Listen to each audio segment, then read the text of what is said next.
Well, today I'm making some progress on this structural work in here in this back room.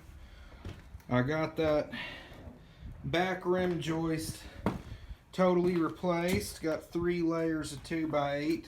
The outside layer is a pressure treated one. And I got these rotted away joists sistered up. I originally wanted to rip this whole floor out and completely replace these floor joists, but really don't have that kind of money. So from this middle carrying beam on this way, the joists are still good and solid. It was just from there on where they were bad, so I just got some 8-foot 2x8s like that and sistered them up and screwed them into the outside band joist there. And I got this last one to put in, and you can see just how bad that one was. There was actually a 2x8 sistered up to that. They didn't go all the way to the carrying beam with it though. And they didn't even go all the way up on that carrying beam there.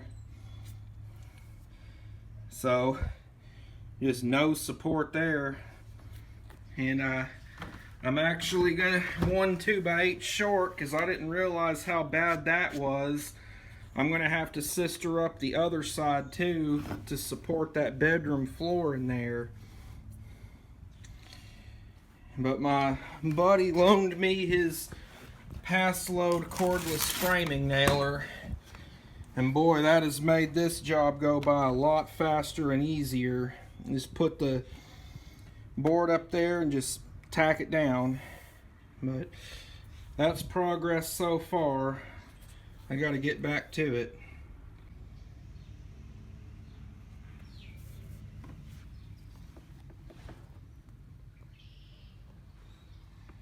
Well, I got that in.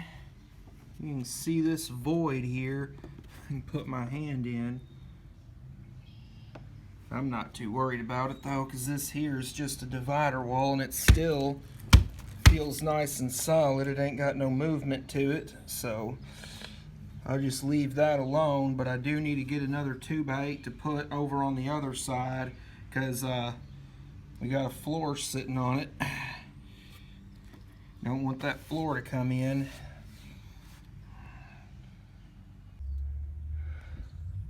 Well, there's that joist for the other side. Went ahead and took care of it to support that floor. While I'm down here, I went ahead and took the gas pipe down. I just got to go down there to the end and disconnect the ground wire off of it and pull it out from under. Well, that does it for the framing side of things. I got all the floor joists taken care of here.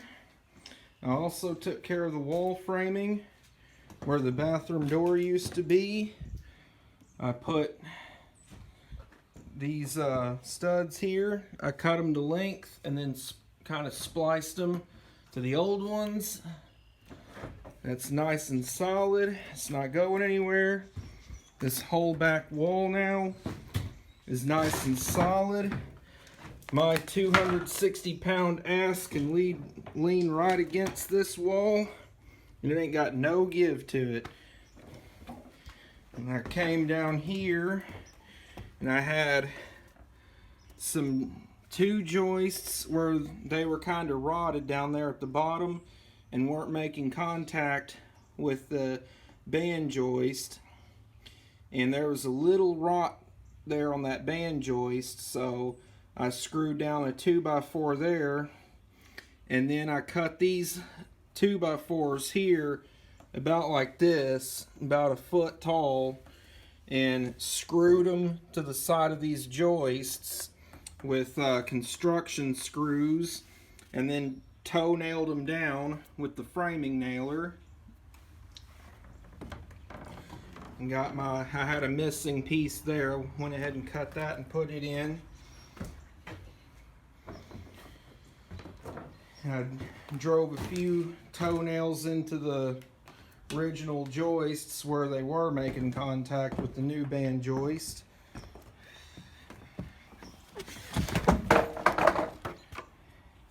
You can see where I did the same thing here, but from the outside. I pulled back the siding here and kind of screwed these 2x4s up and toenailed them. Put a little shim under here and toenailed these. So now I can hang off that wall. It's got no give to it. Let me get back up here.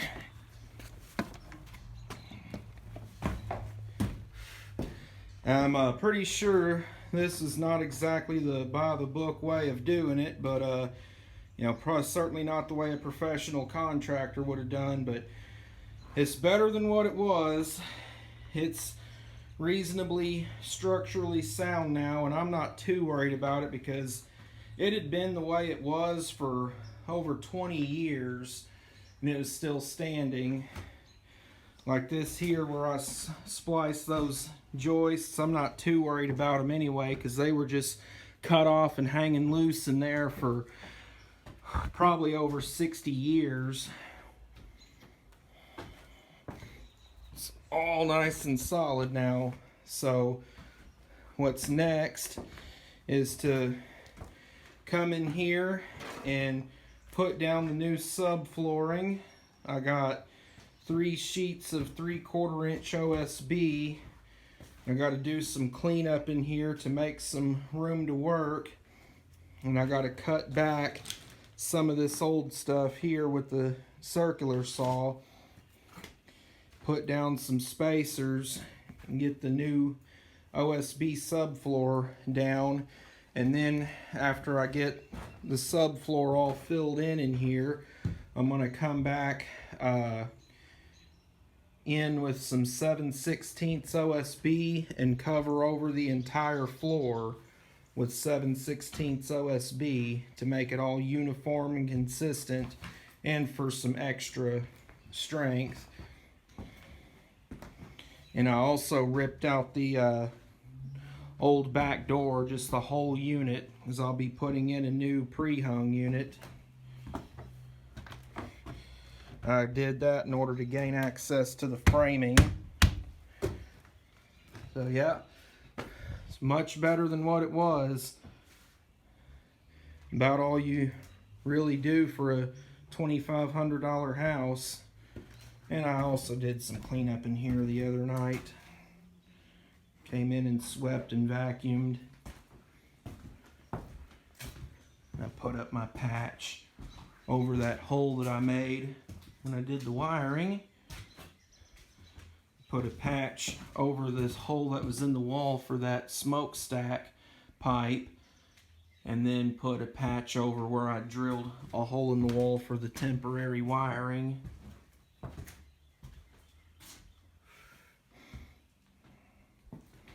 So yeah, that's it for now. I may just go ahead and cut in the footage of putting down the subfloor into this video. Well, it's the next day now. I've done some cleanup in here so that I'd have room to work. And I came in here earlier and cut back the hardwood floor with the skill saw. Cut back the original subflooring there. And I put my 2x4 nailer there on the back floor joist, and then I've nailed 1x2 spacers onto the tops of the joists. These ones here on the inside required 2 layers of 1x2 spacers because of how low the new joist sits. It's not as wide as the original, and this original rough cut floor, subfloor, is a bit thicker than 1x. So put those spacers there to kind of make it all even with that original subfloor. And then I'll put down the 3/4 inch OSB to cover all this up. And this hardwood floor here will become one of the layers of subfloor, and I'll come in and put 7/16 OSB over everything. Cover the whole room over in 7/16 OSB to make everything uniform and even, and for extra strength.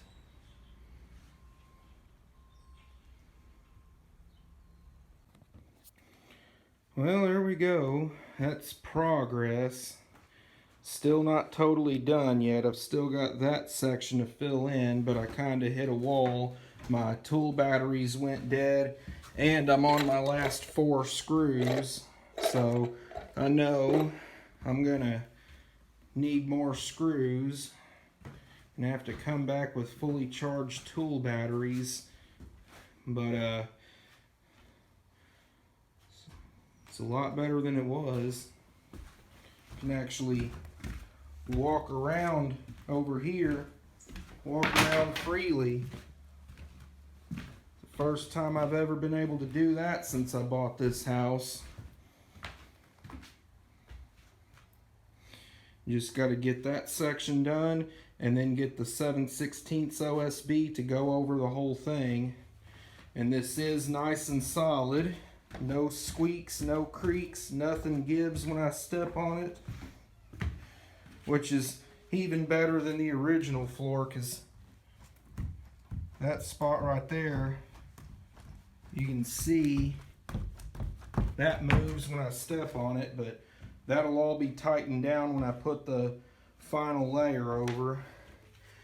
And a tip for anybody that is going to be doing subflooring on their house: when you put down subflooring, use screws, don't use nails, especially on old houses like this that have uneven joists, because a nail might not tighten down a void between subflooring and joist, or if it does, it may come back up over time, and that's how you get squeaky floors.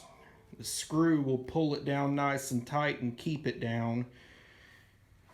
And these floors are uneven because of the way that the house is settled over time. You can kind of see how this floor is kind of waving. But I'm not too concerned about waviness. As long as it's structurally sound, that's all I care.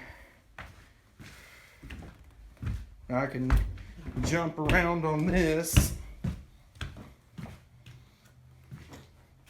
and it'll be even more solid when I get that top layer.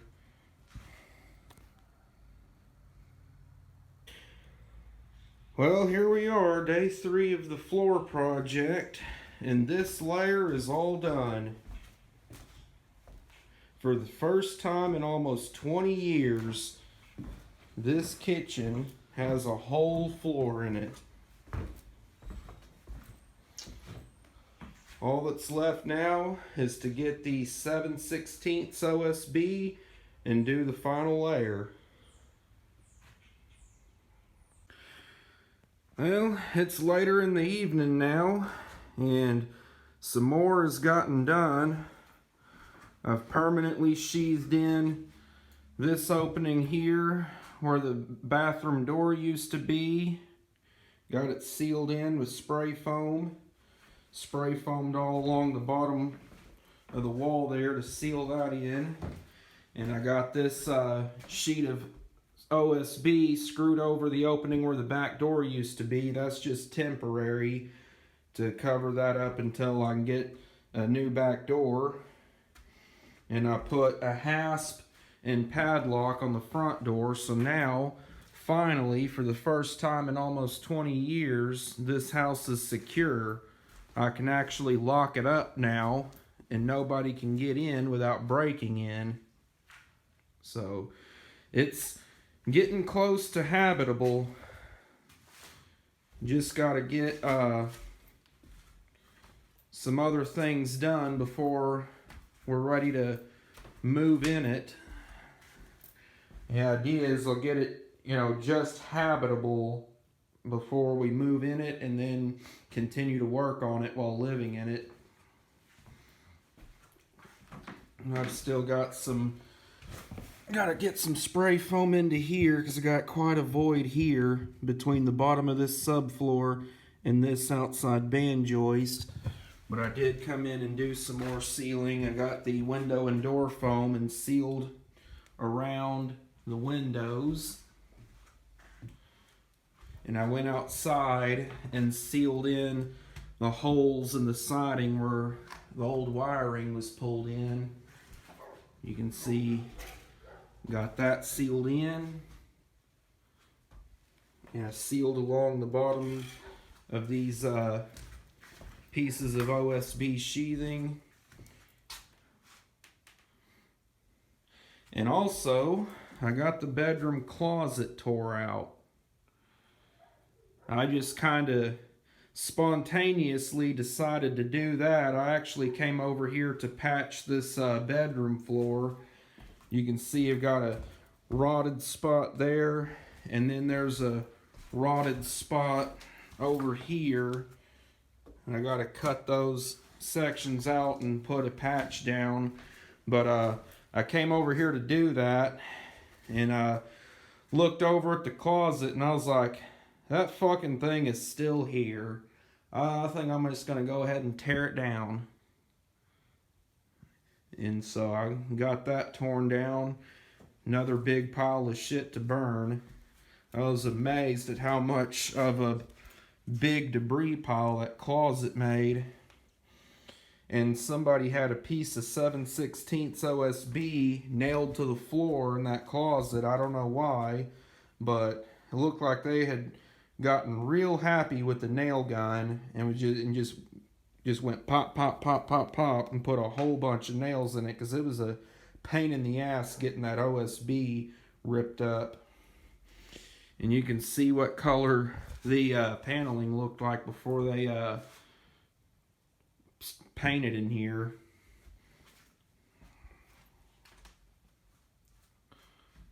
Yeah, just got to get that 7/16 OSB to cover over this entire floor, and then that subfloor will be done. And I got a little gap there I need to take care of. Yeah, thanks for watching. Well, here it is, the final layer down. I covered over the whole room with new 7/16 OSB.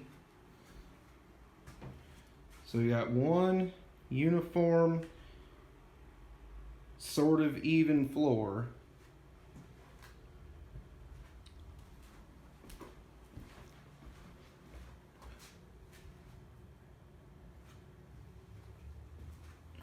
I also came through with the Great Stuff Big Gap Filler and filled in those voids there to seal it up. So now I don't have nearly as many bugs in here as I did before. In fact, there's hardly any bugs. I can't even see any live gnats around that. Well, there's a few little live gnats, but that's about it. Before, that light was swarming with gnats, and this place was full of mosquito hawks flying around. Now I hardly see any mosquito hawks anymore. And I got this side of the road found carpet I'll be putting in sometime soon. And I put a window air conditioner, just a little 5,000 BTU unit in here in the living room to cool it down some, because it got hot on us yesterday. But yeah, that's it for now. So this video is finally complete. Thanks for watching. More to come later.